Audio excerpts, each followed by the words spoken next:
grading every position the same, linebackers included. But, I've been told that the Eagles are, doing a lot of homework on the linebackers in this draft, who obviously the two big ones, Devin Lloyd and Nakobe Dean. But, there's some other ones that they could take in the second round. Chad Muma, Quay Walker from Georgia. But, yeah, the Eagles are doing –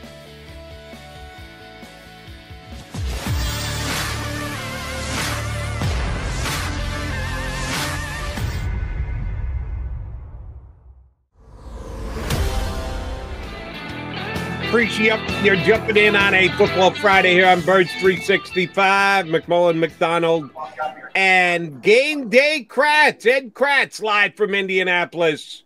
I'm trying to figure out your backdrop there, Kracz. Where you at? I'm inside. Can you hear me okay, first of all? Yeah, okay. Yeah. I'm using these headsets. Inside the Indiana Convention Center, probably about, 3/4 of a mile, because it's so huge in here, these hallways.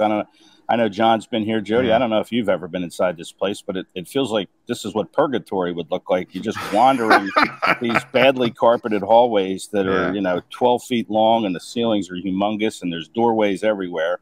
I got about another 3/4 of a mile before I can get down to where the interviews are actually taking place. But I'm inside. I'm here. I'm on location, and it's early. No matter how many times, Ed, I go there, I guarantee I'm going to get lost at some point. I've been here a week, so after a day of kind of remembering things, because of course they didn't have this event last year, I'm back on track. I have my routes down. I don't have to leave the breadcrumbs anymore to kind of figure out where and how I got to where I got. So I'm good. That's good. That's good. That's like your version of the whiteboard. You erase it, and can you remember? Right. And then, if you have a good combine IQ. I also assume you ran a 4.4 because everybody was running. They were handing out 4.4s like candy last night. Well, I usually run a 4.4 to the food spread. So, when they put out a spread of food, that's when I do my best. But, I think I'd be a little slower than that, no matter how quickly they were handing these times out. Yeah. AK, while you were in the actual Lucas Oil Stadium and those wide receivers were putting up those fast times and those quarterbacks were throwing the routes that were prescribed for them, did anybody jump out? For whatever reason, you can tell us they looked better, they ran better, the clock said their delivery was better. Who was the guy who made you go, all right, this guy's better than I had heard before? Be careful taking groupthink, because McMullen will get all ticked off using somebody else's opinion. I'm asking you your very own opinion, Ed. Anybody jump out at you? Well, I was out to dinner actually last night when all the testing was taking place. We had we know dinner. What you were doing. So I'm not really up to date on my numbers and who did what, but I guess the buzz where we were eating was the kid from Baylor, somebody Thornton. I don't know his first name. He ran 4.21. Right. They adjusted it to 4.29.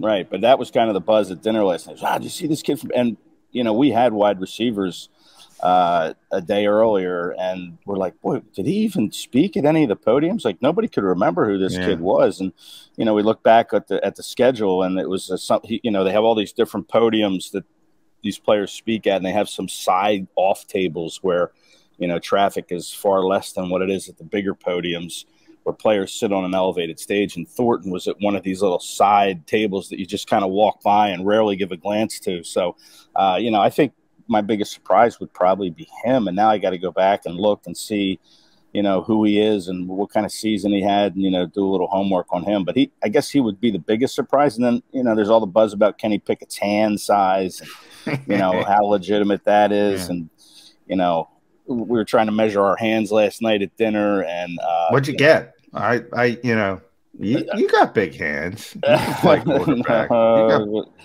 I would have a fumbling problem. Let's put it that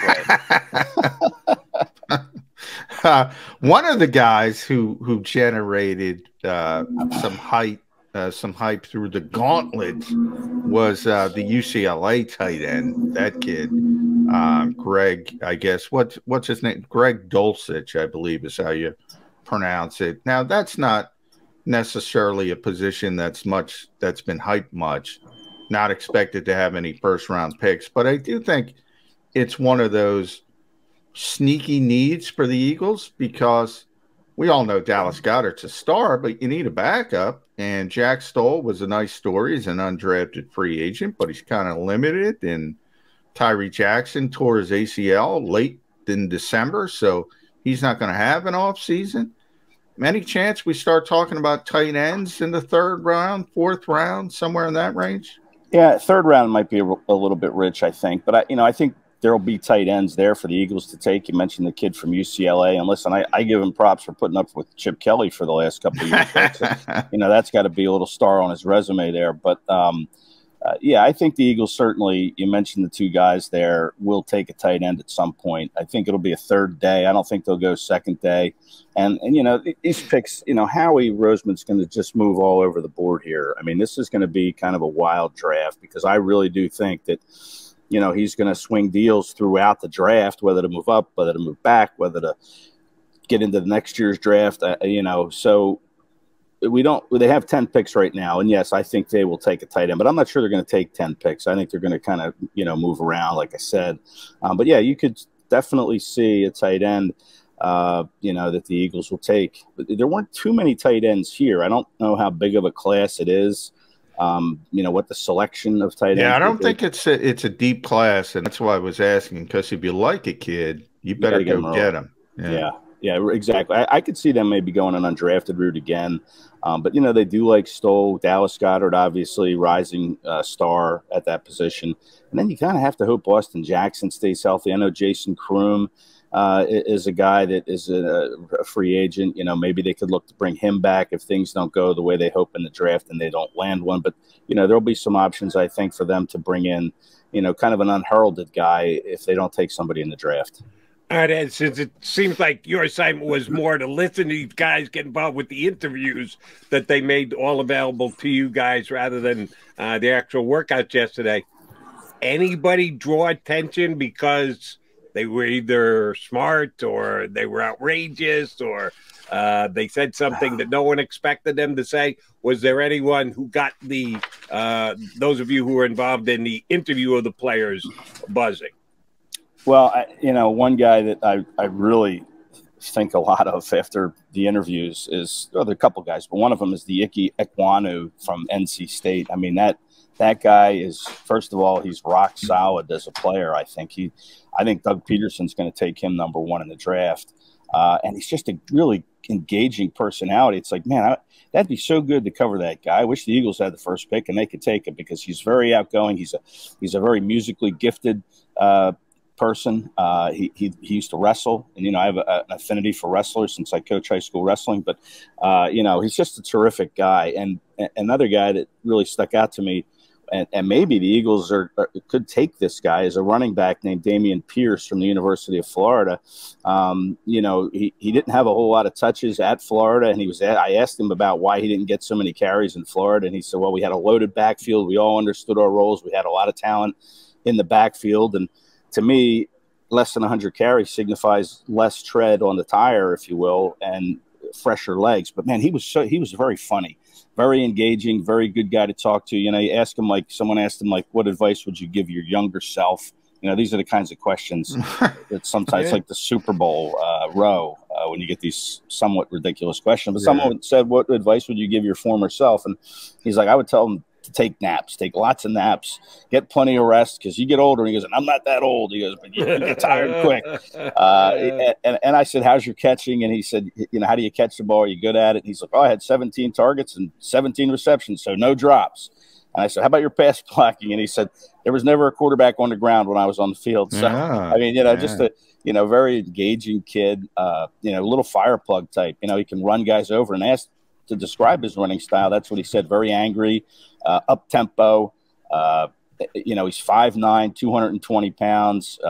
He's a guy that the Eagles could circle maybe in the 4th round to take because, that's about where the sweet spot is for running backs in this draft, and usually where the Eagles spend their draft capital is in the, the third day, early third day. So I could see him being a guy, and I liked him. And I also like Trevor Penning, the offensive tackle from Northern Iowa, 6'6", 320, plays with a nasty streak, reminds a lot of people of John Runyon. And when you talked to him yesterday, he called himself a nasty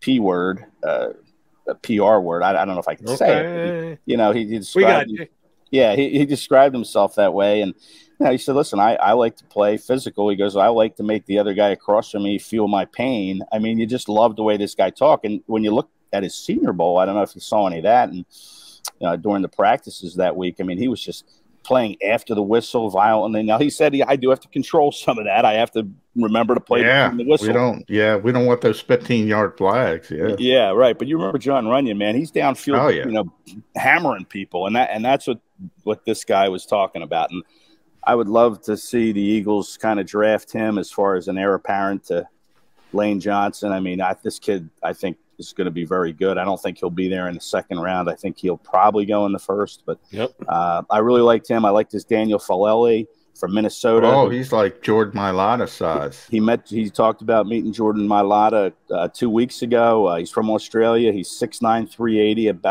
think he's 6'8", 380, which is the same dimensions as Mailata. But listen, you have Lane Johnson there, so this kid could be, someone that the Eagles draft, turn him over to Jeff Stoutland and see if you can mold him into something. And then maybe in 2 years or whenever Lane, kind of starts to, decline, he'll be ready to step in and match up opposite Jordan Mailata. And then you have two Australian bookends at tackle, which would be pretty cool. But, what's in the water in Australia? I know they're locked down, so maybe we don't know what the heck they're doing. But, man. I think it's the same thing they're doing with Alabama players. They might be making them in some laboratory somewhere in the backwoods where nobody knows about, just mixing test tubes and, Speaking of Alabama, because you wrote about the running backs at SI.com/NFL/Eagles. Obviously, Philadelphia finally stopped that drought. Howie Roseman joked about it, his wife, and obviously he's a Florida guy. Finally went the Alabama route, and all of a sudden they get two really, really good players in Devontae Smith and Landon Dickerson. Running back, I love that Brian Robinson kid for this reason. You mentioned pass protection. The Eagles have had an issue with pass protection when it comes to picking up the blitz, and I know a lot of people made a lot of what Robinson was as a pass protector down at the Senior Bowl. Eagles are going to draft a running back because this might be the last year of Miles Sanders. Jordan Howard, we know, is effective behind this offensive line, but he's a free agent. If they do bring him back, it's not going to be till late in the process. They're going to try to get better. Boston Scott's restricted, but, they'll bring him back. But he's a good backup, but they want to get better. And Kenny Gainwell's sort of that third down in the hurry-up back. So they're going to draft it back. And you mentioned Pierce from Florida. What do you think of Robinson from Alabama? Yeah. Well, I did write about the running backs, and I think the Eagles are looking for that, cliche bowling ball running back that can knock guys down, kind of that role Jordan Howard had, kind of softening up the middle of a defense. And, I think Brian Robinson can do that. I think he's 6'2", 220. He's a big kid. I think he has to learn to play a little bit more behind his pads and get a little lower. But yeah, he talked about his pass blocking, and he said, listen, that's a very important part of my job. I don't take it lightly. I hate to see my quarterback on the ground. And, that's kind of the skill set that running backs need to really learn when they hit the NFL, is how to pass block and how to pick up the blitzer or the guy coming free off the edge or someone that slips a block. And he certainly talked about all that. And he sounds like he could do that. But yeah, I like him a lot. I think the Eagles could dip for another Alabama player, and it might be Brian Robinson. I mean, listen, Alabama sends all these guys into the pros, and they're always asked about, Jalen Waddle and Mac Jones and Devontae Smith, and if they played with Jalen Hurts. And, he's done that. And he was patient. He waited his turn. He could have transferred. He's talked about staying with Alabama and the program and kind of trusting the process, something we're all familiar with here in Philadelphia with that term. About staying in Alabama and not transferring. And, I think you get points for that if you're an NFL team. And he talked about loyalty and, things he'll do for teams that take a chance on him is, he'll put his heart on the line and he'll play hard. So he said a lot of good things, and certainly fits the skill set and the size that the Eagles probably could be looking for. And, You know, there's a couple others. Hassan Haskins says, I'd rather be the hammer than the nail. I'd like to run into people and knock them over.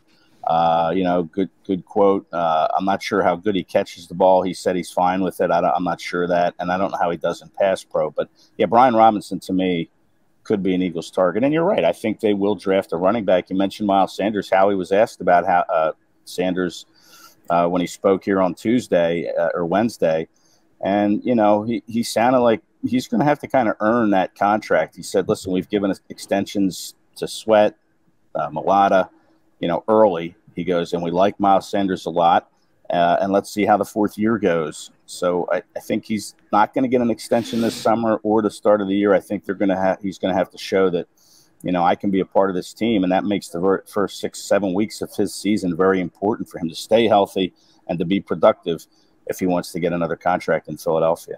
Eddie, here's the problem with Robinson going down the stick it out at Alabama shows character route. You're kind of calling your own quarterback on the carpet if that's the case, because Jalen Hurts didn't stick it out at Alabama. He got out of Dodge and went to Oklahoma. So I'm not sure that's what you want to build your Eagle resume on. Anybody else? Yeah, but the Eagles, that one might not fit. All right, but away from the running back, let's go LB instead. Howie Roseman, you were there the other day when he spoke. He did at least acknowledge, hey, we've got to do what Jonathan Gannon wants to do on defense. He's our defense coordinator. We're renting him. He's going to become head coach for someone else. He certainly was complimentary of Gannon. Will they put an added emphasis on linebacker just because of Jonathan Gannon? He was the DC last year. He hadn't had a year under his belt. He was only a hiree, but I didn't see any change on the emphasis the Eagles put on linebacker last year. Why is this year going to be different? Well, you know, Howie also said, I think we're just renting Jonathan Gannon because, you know, he's a good person. He's a good coach. And we saw this year he interviewed a couple places for a head coaching job. So they think they'll probably lose him. So you don't want to draft a player just because he fits the coach's scheme. But, you know, I think in this situation, and, you know, I've heard that they, you know, I know Howie said that we're grading every position the same, linebackers included. But, you know, I've been told that the Eagles are, you know, doing a lot of homework on the linebackers in this draft, who obviously the two big ones, Devin Lloyd and Nakobe Dean. But, you know, there's some other ones that they could take in the second round, Chad Muma, Quay Walker from Georgia. But, yeah, the Eagles are doing, I think, more homework maybe at that position than they have at the past. And I think that there's a good chance they could tip the apple cart and grab one in the first round. If not, I would think maybe the second. And again, this is all predicated on what they do with these picks. You know, you have 4 picks among the first 51 players, and you could move back, you could move up, you could trade out. I mean, there's so many things you could do. But if they stay with these 3 picks, and I think they might trade back with that 19th pick and get something later in the draft. But I think they could pick a linebacker. I really do in the first round, if not then the second, just based on, I know Howie said, you know, we got to get somebody for Gannon, and it's true, they do, but yeah, you don't want to just draft a guy because he fits a coach's scheme. But I think there are other reasons that the Eagles are doing their homework on linebackers, more so than in the past. And I know you got to run and do more interviews this morning. So last one from me, and everybody check out Ed and his coverage. Great coverage, si.com/NFL/Eagles. The best part of being in Indy is you get to hear the whispers. So anything you've heard about the Eagles and free agency before the draft, because that tends to clarify the draft plans and what are they going to try and patch before we even get to April 28th. I think they're going to try to patch the safety spot. That's kind of what I'm hearing. There's a safety in Houston that they're, I think, loading up to try to make a run at, and that's Justin Reed. It's kind of in that sweet spot where if you're going to go big on a free agent, you know, that 25 to 27-year-old player. Coming off his first ascending potential improvement. It's what they did with Brandon Brooks back in the day, same team. Yes. So I think Justin Reed makes sense. It's kind of the name I'm hearing in free agency. I'm also hearing Eddie's freezing up, and by the way, he's got to run. He's got a bunch of interviews. We knew we were only going to have Ed for 15-20 minutes. So we thank Ed Kracz for hopping on board. He's going to get back to the interview stuff, as will we. He's John McMullen. I'm Jody McDonald. You got us here on Birds 365. More Combine talk coming back.